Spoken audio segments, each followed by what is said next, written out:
Hi అండి. ముందుగా మీ అందరికీ ముక్కోటి ఏకాదశి శుభాకాంక్షలండి. సో, నా వీడియోస్‌ని ఫస్ట్ టైం చూసే వాళ్ళైతే ప్లీజ్ నా వీడియోస్ నచ్చితే ఒక లైక్ చేసి మన ఛానల్‌ని అయితే సబ్స్క్రైబ్ చేసుకోండండి. సో, ఈరోజు ముక్కోటి ఏకాదశి కదా! మేమైతే పొద్దున్నే లేచి పూజ కూడా ఇంట్లో చేసుకొని సో, నెక్స్ట్ గుడికైతే వచ్చేసామండి. మేము ఇక్కడ కొబ్బరికాయ కూడా తీసుకొని బండైతే వాళ్ళైతే పార్కింగ్ చేయడానికైతే వెళ్తున్నారు. సో, బండి పార్కింగ్ చేసిన తర్వాత మేమైతే కొంచెం నడుచుకుంటూ వెళ్తున్నాము. ఇంకా తెల్లారలేదు. సూర్యుడు కూడా రాలేడు చూస్తున్నారు కదండీ! సో, చాలా చలిగా ఉంది.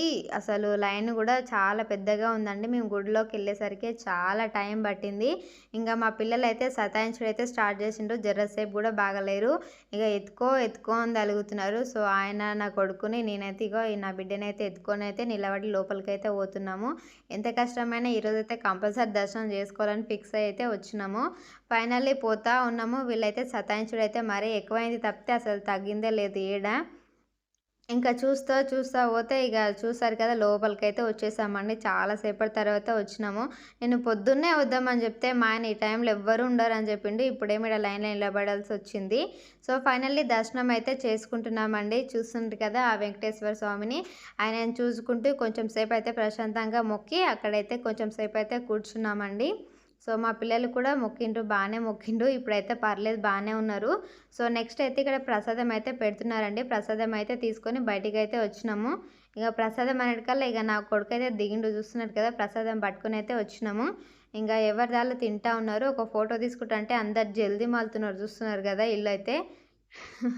ఒక ఫోటో అయితే తీసుకున్నామండి. ఒక ఫోటో తీసుకొని అలాగే కొంచెం వీడియో తీస్తుంటే మా ఆయనైతే గైడెన్స్ ఇస్తున్నాడు. ఫోన్ అట్లా కాదు మంచిగా పట్టుకో కొంచెం కిందికి పట్టుకొని తీయి అని చెప్తా ఉన్నాడు. సో, ఇగ ఆయన చెప్పింది ఇగ కాదనొద్దు కదా! ఇగ ఆయన చెప్పినట్టయితే ఇంటున్నాను. ఆయన చెప్పినట్టు ఇనడం వల్లనే ఫోన్ ఈ మాత్రం పట్టుకొని ఇట్లా వీడియోలో అయితే తీస్తున్నానండి. సో, అంతకుముందు అస్సలు పట్టుకోనికే రాకపోయేది. సో, నెక్స్ట్ అక్కడైతే ప్రసాదం పెట్టే దగ్గర గోవిందనామాల బుక్ అయితే ఇచ్చిండండి. ఒక పేపర్ లాంటిది.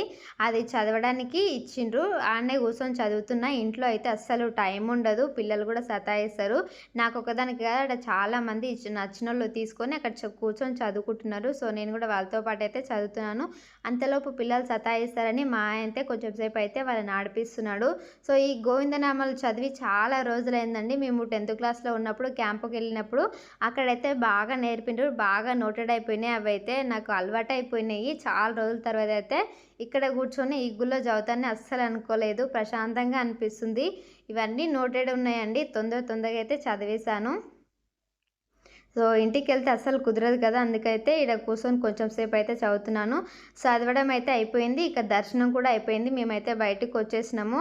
ఇంగ మా ఆయనయితే నేనైతే ఇక్కడ అడుగుతున్నానండి. వీడియోస్ ఎట్లా తీసినావు? ఏం చేసినావు? అన్నీ బాగొచ్చినాయని నేను అడుగుతా ఉంటే, మా ఆయనయితే నేను అన్నీ బాగానే తీసిన పావే అయితే అంటున్నాడు. సో, ఫైనల్లీ వీడియోలన్నీ చూస్తే ఈ విధంగా ఉన్నాయండి. నా వీడియోస్ నచ్చుతున్నాయా ఫ్రెండ్స్? మీ అందరికీ నా వీడియోస్ ఎలా ఉన్నాయో కామెంట్ చేయండి. అలాగే మీకు ఎలాంటి వీడియోలు కావాలో కూడా నాకైతే కామెంట్ రూపంలో తెలియచేయండి. ఈ వీడియో నచ్చితే ప్లీజ్ ఒక లైక్ చేయండి. అలాగే మన ఛానల్‌ని సబ్స్క్రైబ్ చేసుకోండి. Thank you for watching. Bye.